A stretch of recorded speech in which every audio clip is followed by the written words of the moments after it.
Conselhos aos professores, pais e estudantes. Capítulo 34. Uma advertência.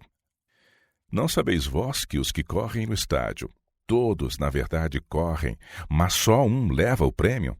Correi de tal maneira que o alcanceis. E todo aquele que luta de tudo se abstém. Eles o fazem para alcançar uma coroa corruptível, nós, porém, uma incorruptível.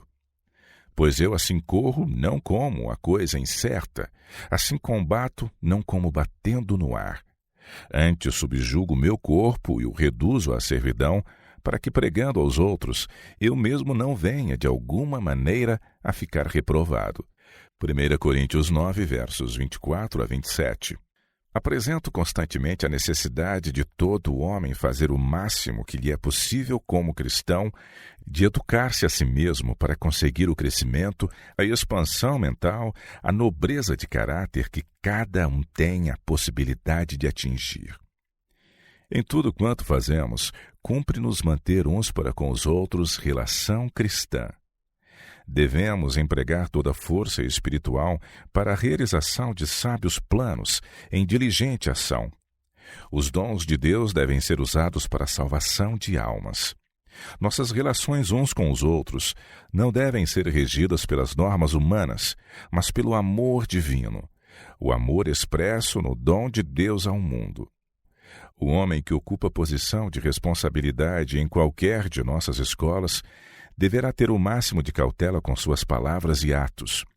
Jamais deve permitir a mínima semelhança de familiaridade em suas relações com os estudantes, como, por exemplo, o pôr a mão no braço ou no ombro de uma aluna.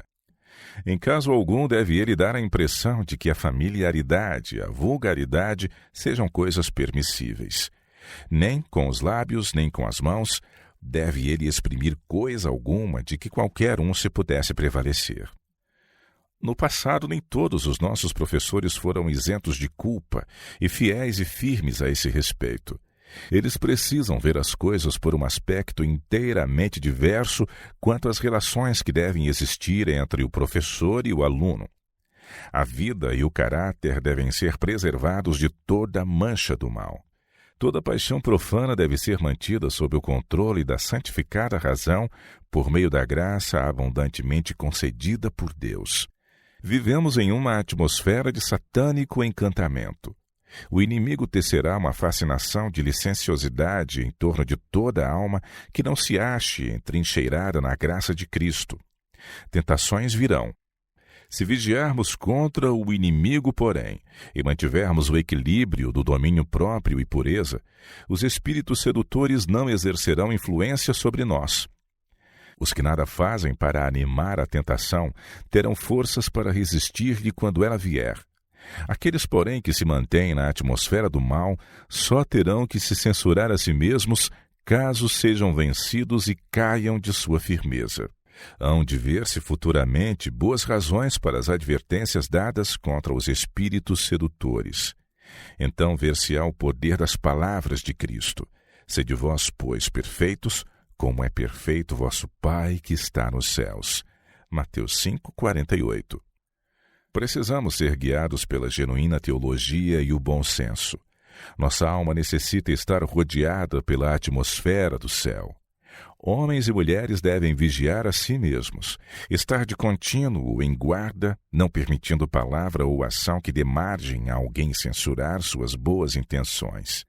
O que professa ser seguidor de Cristo tem de vigiar a si mesmo, conservando-se puro e incontaminado em pensamento, palavra e ação.